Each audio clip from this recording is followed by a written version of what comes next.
selamat siang Bapak Ibu. Selamat berjumpa kembali di Guru Coach Indonesia Emas yang ketiga. Selamat siang Bu Sri, selamat siang Pak Aloy. Selamat siang Bu Nining. Cerah banget ya Bu Nining ya hari ini ya. Senyumnya sumringah sekali ya. Selamat siang juga Bu Rani, Bu Leni, Pak Ali, selamat siang. Selamat siang semuanya Bapak Ibu. Nah, Bapak Ibu, sebelum kita memulai kegiatan kita hari ini, alangkah baiknya kita berdoa terlebih dahulu, menyerahkan kepada Tuhan Yang Maha Esa kegiatan kita agar bisa berjalan dengan baik dan lancar. Berdoa menurut kepercayaan dan agama masing-masing, doa dimulai. Amin. Assalamualaikum warahmatullahi wabarakatuh. Salam sejahtera, shalom, Om Swastiastu, Namo Buddhaya, salam kebajikan, dan salam Nusantara. Bagaimana kabarnya hari ini Bapak Ibu semuanya? Boleh di chat ya, hari ini kabarnya seperti apa? Pak, ada yang baik, sehat, luar biasa. Umumnya baik, sehat ya. Luar biasa, keren sekali. Dan semoga kita tetap sehat selalu. Ya Bapak Ibu ya, dimanapun kita berada. Bapak Ibu, di pertemuan kita yang ketiga ini, seperti biasa, alangkah baiknya kita tetap menjaga ketertiban selama training kita ini. Bapak Ibu boleh mengambil terlebih dahulu bagi yang belum, alat tulisnya, buku catatannya, dan atau mungkin boleh dipersilahkan ke belakang. Atau mau ambil minum terlebih dahulu, dipersilahkan Bapak Ibu agar kita bisa tertib. Nanti selama saya presentasi, Bapak Ibu boleh langsung bertanya saja ya. Tidak apa-apa, tidak harus menunggu saya selesai. Ya, dan nanti di akhir juga kita bisa juga mengadakan sesi tanya jawab. Bagaimana Bapak Ibu? Siap? Ya, keren sekali. Nah, Bapak Ibu, sebelum kita mulai, ya saya ada sedikit games nih Bapak Ibu, ya. Nah, Bapak Ibu, apakah terlihat PowerPoint saya, Bapak Ibu? Iya, makasih ya atas responnya. Nah, Bapak Ibu perhatikan gambar berikut. Di dalam gambar ini ada satu keluarga ya, yang terdiri dari ayah, ibu, dan dua anak beserta dengan peliharaannya. Nah, aktivitas ini sepertinya di dalam satu ruangan ya, kita sepakat bersama ya, ini di dalam satu ruangan. Nah, Bapak Ibu, di dalam gambar ini terdapat 6 kata.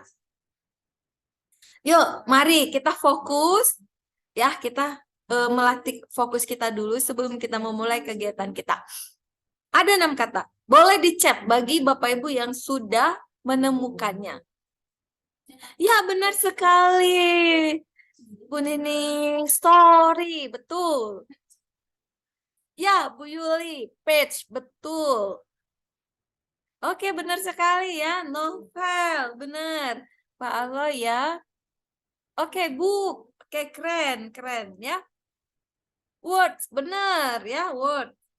Lalu yang terakhir nih, ayo. Iya, benar sekali Bu Rani ya. Read.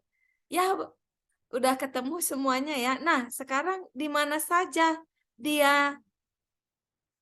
Ya. Nah, ini story ya Bapak Ibu ya. Dan lalu ini novel. Ya. Kemudian book ada di kacamata si bapaknya ya. Dan read ada di antara anak dan anjingnya. Pets ada di anak cowoknya. Dan word ada di pohon ini.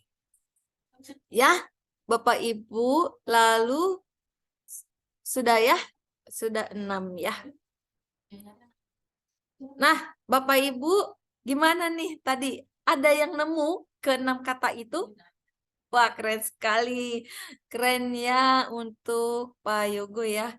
6 katanya ketemu semua ya. Wah, keren sekali ya Bu Leni. 6 katanya ketemu semua. Bu Wido, ketemu semua ya. Keren sekali. Nah, Bapak Ibu, sebelum kita masuk ke dalam materi ya untuk training kita yang ketiga nih di Guru Coach Indonesia Mas ini, saya pengen bertanya nih Bapak Ibu, ya, bagaimana perasaan Bapak Ibu sebelum memulai kegiatan kita hari ini, ya, perasaan hari ini itu apa yang Bapak syukuri dan Ibu syukuri semuanya. Boleh menggunakan Mentimeter ya, dengan kode 62456661. Saya ulangi dan saya tulis ya di kolom chat ya. Bapak Ibu, kodenya 62456661. Oke, boleh masukkan ke mentimeter.com dan masukkan kodenya, lalu diisi ya, hal apa yang Bapak Ibu syukuri hari ini. Dimulai dari bangun pagi sampai sebelum kita pertemuan training kita yang ketiga hari ini. Silakan Bapak Ibu. Baik, bagaimana ya hasilnya? Mari kita lihat ya Bapak Ibu. Wah, ada yang bersyukur bisa makan hari ini, ada yang bersyukur pagi yang cerah, ya. Ada yang bersyukur atas kesehatan, bersyukur karena hari indah, bersyukur untuk hidup, bersyukur bisa bersama dengan keluarga karena hari ini adalah weekend, ya. Wah, benar sekali Bapak Ibu, kita harus mensyukuri hari-hari kita. Kita harus mensyukuri kehidupan kita. Suka duka silih berganti, tetapi itu tidak mengurangi rasa syukur kita kepada Tuhan Yang Maha Esa. Nah, Bapak Ibu, sebelum kita memulai nih kegiatan kita hari ini, kita sudah pertemuan yang ketiga. Saya pengen tahu nih, apa sih pertemuan yang pertama itu yang kita bahas? Adakah Bapak Ibu yang ingat ya? Boleh silahkan. Ya, benar sekali. Terima kasih Bu Wido. Yang pertama adalah model komunikasi NLP. Bagaimana yang kedua? Ya, baik. Terima kasih Pak Jeffrey. Model memfasilitasi. Nah, Bapak Ibu, bagaimana dengan model komunikasi NLP dan memfasilitasi ini? Apakah ini sudah menjadi habit kita? Apalagi model komunikasi NLP. Bisa kita pergunakan ya Bapak Ibu sebagai komunikasi yang jauh lebih baik lagi ya terhadap orang lain, dan juga kalau model memfasilitasi kita bisa memfasilitasi klien kita dengan lebih baik lagi ya. Semoga dengan latihan dan itu bisa menjadi sebuah kebiasaan bagi kita. Hari ini kita yang ketiga adalah tentang materi model kerangka kesadaran. Bagaimana Bapak Ibu dengan model kerangka kesadaran?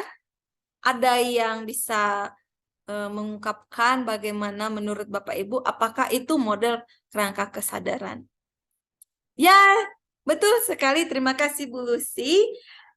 Nah, Bapak Ibu, sebelum kita mulai, izinkan saya menggunakan slide PowerPoint agar memudahkan kita dalam belajar, sehingga pelajaran yang kita dapatkan itu menjadi jauh lebih baik lagi.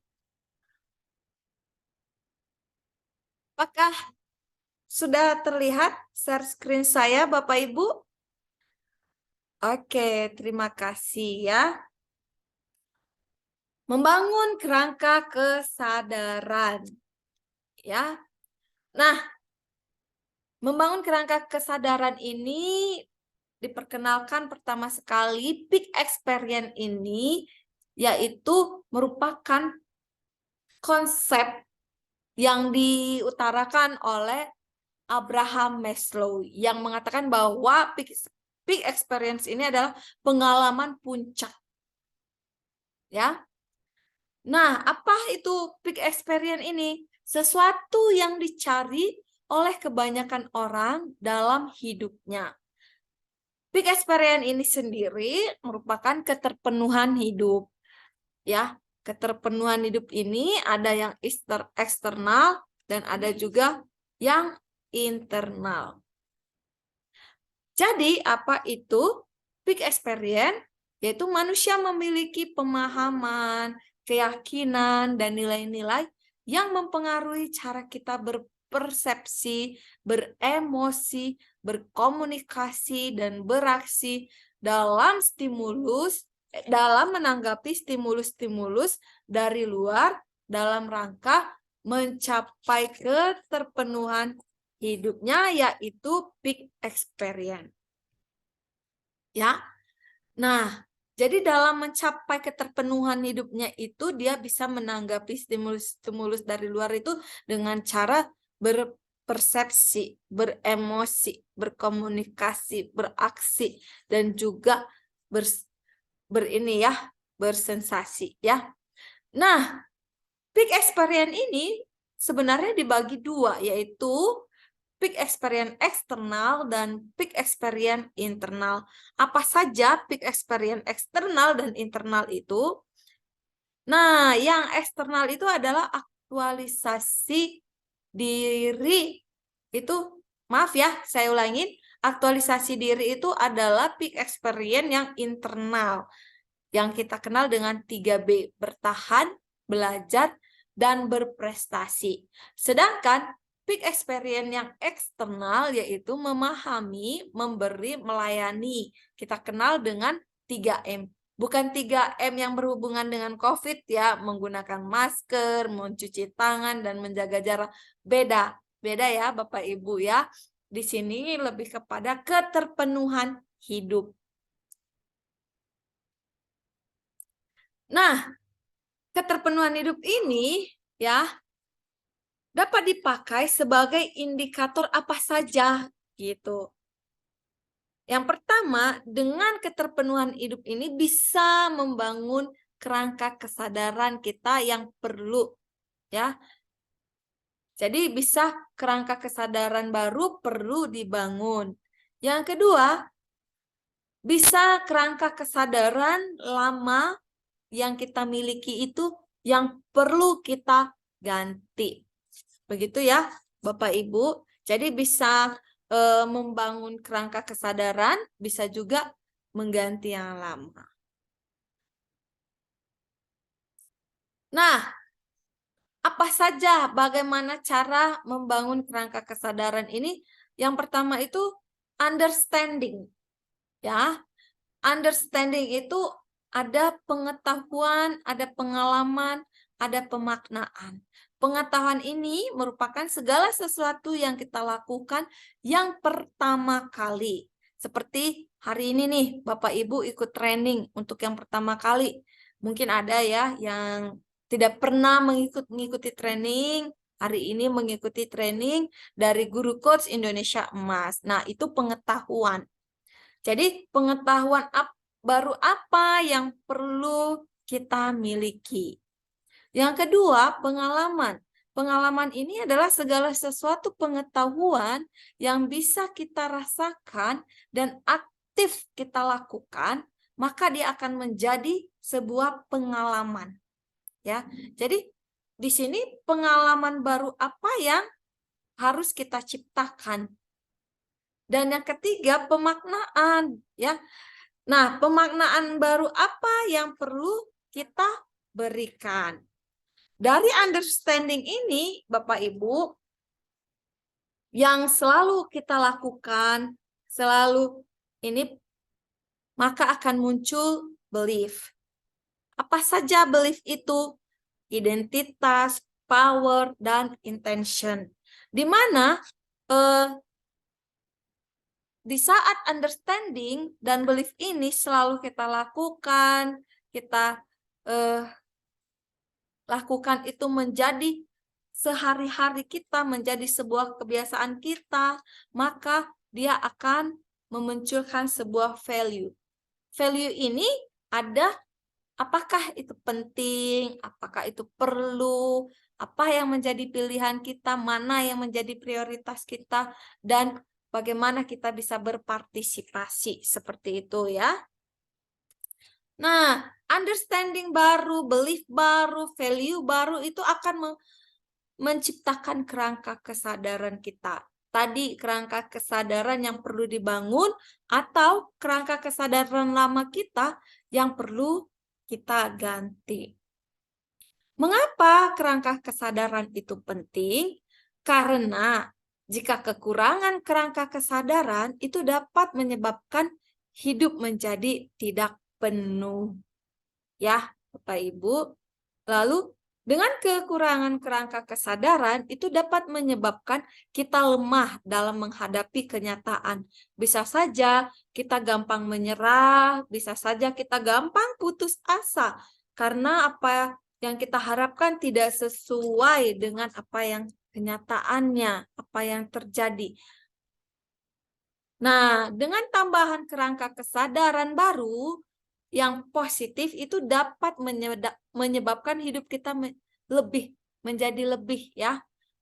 Kita bisa tetap selalu bersemangat. Seperti tadi, apapun yang terjadi dalam hidup ini pasti akan ada selalu suka dukanya, tapi kita bisa tetap mensyukurinya karena kerangka kesadaran baru positif itu tadi ya. Nah, Bapak Ibu, kita sudah sampai di membangun kerangka kesadaran. Untuk sampai di sini, apakah ada pertanyaan, Bapak Ibu? Ya, terima kasih Pak Aloy atas pertanyaannya. Bagaimana jika kita ingin mengganti kerangka kesadaran kita? Nah, tadi ada understanding, ya. Jadi kita harus memiliki pengetahuan yang baru, pengalaman yang baru, pemaknaan yang baru, dan kemudian understanding ini bisa menjadi sebuah belief yang memunculkan identitas baru, power baru, intention baru. Understanding dan belief baru ini ya Pak Aloy dan Bapak Ibu semuanya, itu jika kita lakukan terus-menerus dan menjadi sebuah kebiasaan, maka akan menjadi value. Nah, di value inilah kita bisa tahu bahwa itu penting, perlu, atau menjadi pilihan, atau bahkan menjadi prioritas, atau bagaimana cara kita berpartisipasi. Dan itu akan membentuk sebuah kerangka kesadaran. Nah, kerangka kesadaran yang lama yang kita miliki itu, apakah perlu diganti? Dari sini kita tahu. Ya, kita bisa melihat apakah itu perlu diganti atau perlu kita kembangkan lagi. Seperti itu. Bagaimana Pak Aloy? Apakah menjawab? Oke, terima kasih Pak Aloy. Nah, kalau tidak ada lagi Bapak Ibu, apakah yang Bapak Ibu dapatkan hari ini? Makna apa dari kerangka kesadaran yang Bapak Ibu terima hari ini dari membangun kerangka kesadaran ini? Silakan, siapa yang mau sharing? Oke, baik. Nah, kerangka kesadaran kita sudah belajar membangunnya atau menggantinya. Bapak Ibu, apakah hari ini Bapak Ibu bisa mengkaji lebih lagi bagaimana pengetahuan, pemaknaan, pengalaman Bapak Ibu yang Bapak Ibu miliki itu bisa menjadi sebuah pengetahuan baru, pengalaman baru, pemaknaan baru, dan bisa memunculkan belief yang baru, yaitu identitas baru, power baru, dan intention yang baru, dan understanding belief itu memunculkan sebuah value yang akhirnya membangun sebuah kerangka kesadaran. Apakah Bapak Ibu kiranya mampu melakukan hal itu dan bisa menganalisis bagaimana kerangka kesadaran Ibu saat ini? Oke, terima kasih Bu Ali. Terima kasih juga Pak Eko. Ya, terima kasih Bapak Ibu semuanya. Hari ini kita sudah belajar tentang membangun kerangka kesadaran di Guru Coach Indonesia Emas. Untuk selanjutnya, kita akan mempelajari lebih banyak lagi tentang skill-skill yang akan kita pelajari. Semoga tetap sehat selalu, salam sejahtera, dan kita akhiri dengan doa. Doa seperti di awal, menurut kepercayaan dan agama masing-masing, doa dimulai. Amin. Terima kasih Bapak Ibu semuanya. Semoga dengan membangun kerangka kesadaran ini bisa membentuk kita menjadi pribadi yang lebih baik lagi, bisa membangun kerangka kesadaran kita semuanya. Sampai jumpa di pertemuan berikutnya.